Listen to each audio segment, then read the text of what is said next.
It's selfish to not share incredible people with others. It takes undeniable talent, hard work, and a lot of motivation to turn your dream into your reality. People put here to inspire and tell their story. Although the journey is just the beginning, it is the foundation. Come into a world where passions are fueled and success spills over. Incapable of being limited or bounded. This is The Ill Table. Kelechi is only 24, but already made a major name for herself with her fashion marketplace, ZUVAA. Featured on CNN.com, Kelechi has combined her inspiration from African designers with her marketing skills to build something pretty amazing. We'll learn more about Kelechi when we come back.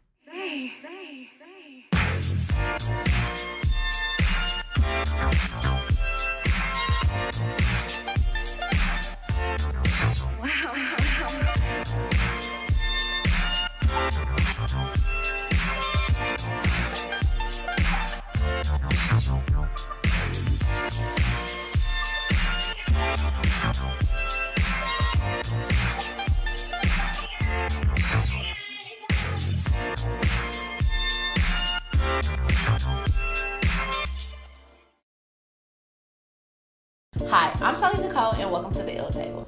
I'm here with ZUVAA founder Kelechi and I'm so happy to have you. Thank you. So good to have you. So, let's kind of just jump into it. Okay. ZUVAA. Yeah. I just saw ZUVAA on CNN. Okay. On the cover, I saw my friends. I'm like, ooh. Yeah. And I had actually come to one of your pop shops in Atlanta. Okay, nice. So I bought an outfit and I loved the whole concept, but I wasn't really sure what it was. And I finally found out it was a marketplace. Right. So tell me, how do you even begin to get into something like that?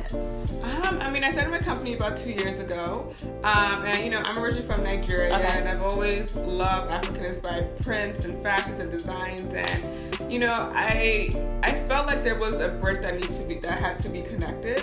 I would always wear these African prints and designs, and people would come to me all the time, Kelechi, where did you get that? Kelechi, where can I get that? And it made me realize how inaccessible these pieces were to people in the West. And so, I do my background. My background is like in digital marketing, web design, user experience design. And so I used those skills to create a platform that connected my love for fashion and the continent, and to just empower so many amazing designers I knew existed and give them a platform to showcase their pieces to people around the world. So in doing this, is this something that you already know this is going to be a hit, or like the numbers already showed that you were going to be making $2 million in 2016, or is it something that kind of just grew itself and kind of took on a life of its own? Yeah, it just kind of grew itself. I didn't really know what to expect. I kind of just had the idea. I was so excited and passionate about it, I just kind of jumped into it. It was kind of crazy. I remember having the idea one day, and the next day I had social media and domain set up and just everything just ready just to go. And I think there's a lot of pros and cons, because yes, I was very excited, but I was also very naive to like how many other people were doing this, and just how difficult of a task it would be to really grow and scale. And so for 2 years I was kind of just hustling, doing it by myself, learning, finding new ways to grow and to connect and to really build a global community.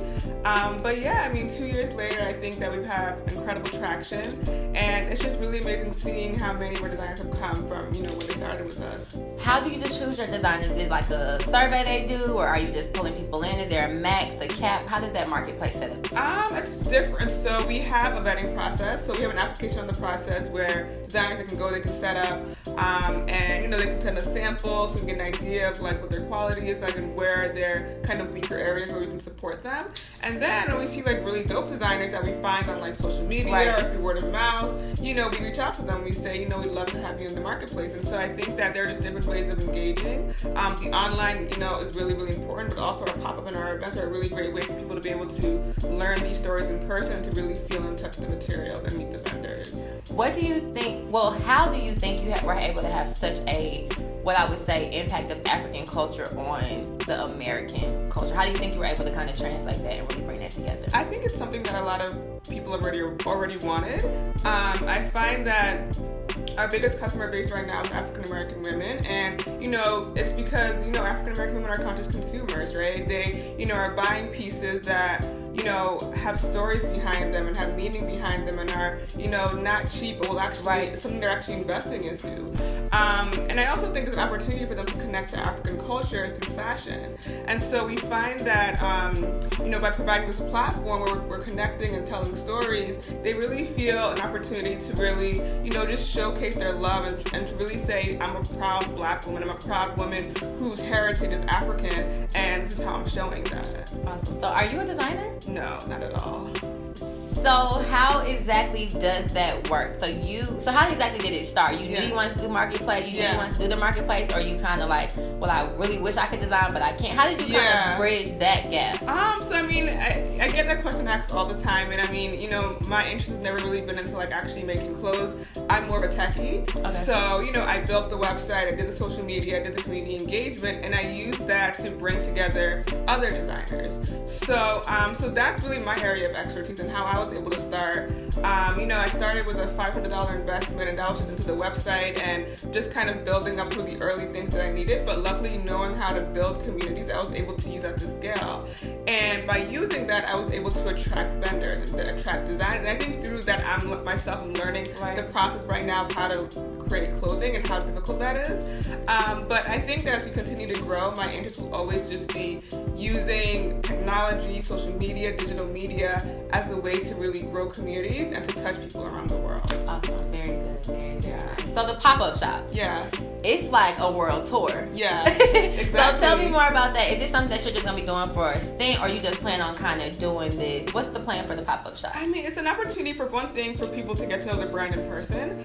We get a lot of comments from people asking, is your company Black owned? Where are you based? You know, who's running it? Like, they don't really, I guess, you know, being online, it's just kind of a face to them. They want to know more. They want to learn more. So it's an opportunity to really touch our key markets. So Atlanta, DC, New York, LA, Houston, and really build communities in these different places. And so we found that when, you know, people come to these different cities, you know, they get to know the brand, the designers, the clothing, they get to try stuff on, they get to know their size. There's just so many different aspects that we're trying to build into that.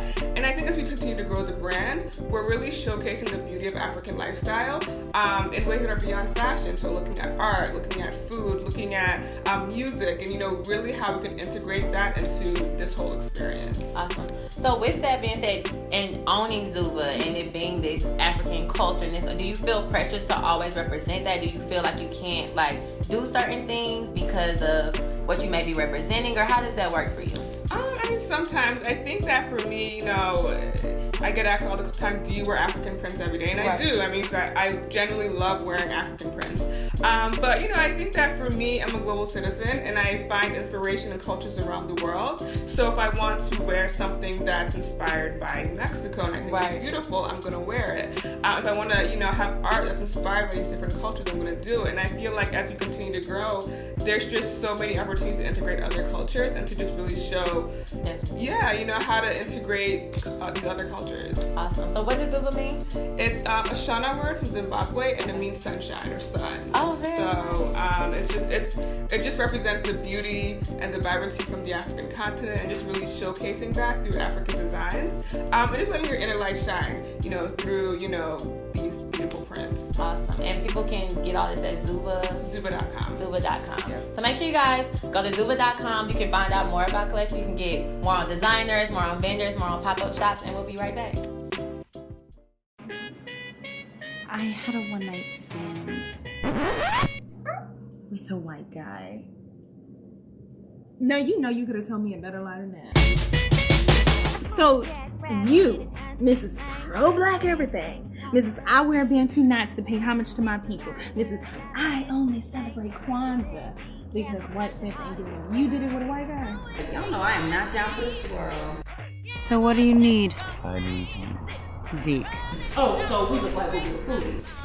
Then I can't leave him alone. They say you're no good, but damn no good to me. You're not the same scat. But I kind of like Zeke though. I mean, y'all should work it out. Dion, stop! After it's all Okay, everybody out. done, done, done.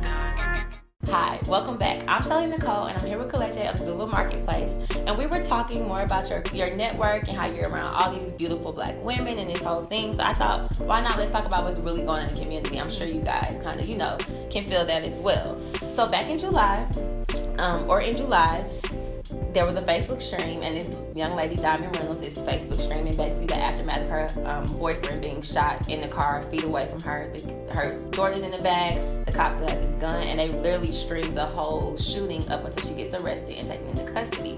No one was arrested. And it's just, for me, I had seen it right before the other shooting, right after the other shooting happened, right before I went to sleep, and I just couldn't sleep. It was crazy to me. So I kind of want to get your feedback and kind of know what's the ZUVAA Marketplace, and when these things are happening, how do you guys feel? What do you guys do? What do you feel you need to do? Yeah, I mean, I think that, I can really only speak for me as an individual, and, my feelings towards the whole situation. And I think, like most Americans, like most people, you were angered by it, right? Especially after learning the story about how, he did everything right. And, learning, hearing all these stories about him from the people he worked with, the students he worked with, and what an upstanding guy he was. And even just today, learning about how he actually took classes about how to shoot a firearm or how to use a firearm in dangerous situations. So he really did everything by the book, and still, what happened to him. So I think that, for me, I remember after that happened, we took a day or two off of social media from posting about fashion, and we were just kind of posting quotes and memes and stories about how we felt about the whole situation, because I felt like this was an opportunity for me to really use a platform that I created to really spread the word or spread a message. And hopefully people outside of our community, people who were not, African American or Black or African, could really start to see a lot of the injustices that were happening and why we felt this way, right? So we were posting stats, we were posting just general quotes from people, just,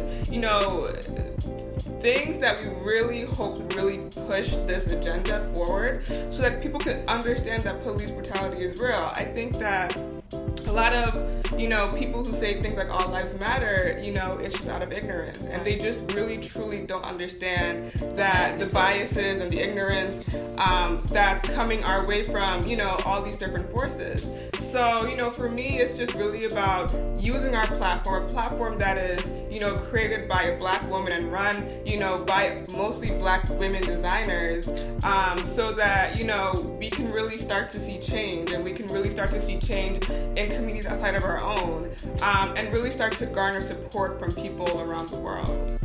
Awesome, I like that. Make sure that you guys come back with us. We'll be right back. Police the same way. They put their club upside your head and then turn around and accuse you of attacking them. Every case of police brutality against a Negro follows the same pattern. And once the white public is convinced that most of the Negro community is a criminal element, then this automatically paves the way for the police to move into the Negro community, exercising Gestapo tactics, stopping any Black man who is on the sidewalk, whether he is guilty or whether he is innocent, whether he is well dressed or whether he is poorly dressed, whether he is educated or whether he is dumb, whether he's a Christian or whether he's a Muslim. As long as he is Black and a member of the Negro community, the white public thinks that the white policeman is justified in going in there and trampling on that man's civil. Hi, welcome back. I'm ShellyNicole here at the L Table, and I'm here with Kelechi of the ZUVAA Marketplace. So let's have a little fun. I don't know if you're into like horoscopes and things like that, but I have a birthday book. When's your birthday? It's September 20th. Oh, Virgo, yes. My kind of girl. I think you were special. Let's see what it said about you. September 20th. You are an individual and original. You always do the unexpected in an unusual way. You are welcome in the society of cultured people. You like personal attention, and you can be led by someone who understands you. Right, that's a good one. Yeah, right? Nice little breakdown. Right. So tell the people, if we are here a year from now celebrating something that you've accomplished, what will we be accomplishing? And that'll be 2017. So let these people know. Oh, wow. A year from now. I think that, we just moved here to Atlanta, and you know, we're really just, you know, using this as a place to build community. And so from a year from now, we'd really just like to see, you know, our events, the things that we do, just kind of be a staple, and something that people around Atlanta and the community know as something to do, you know, quarterly or yearly or whatever. So really just, you know, building community here in Atlanta. Awesome. All right, guys. Well, make sure you guys check out ZUVAAMarketplace.com or ZUVAA.com. ZUVAA.com. ZUVAA.com. The ZUVAA Marketplace. You can get designers, learn more about Kelechi, where they have their pop-up shops, all the good stuff, and buy some good things. So make sure you guys check that out and come back and see us. We'll be back at the Ill Table. Thank you so much. Thank you. Thank you. For more info on the guest featured today, visit theilltable.com and itsshelly.com.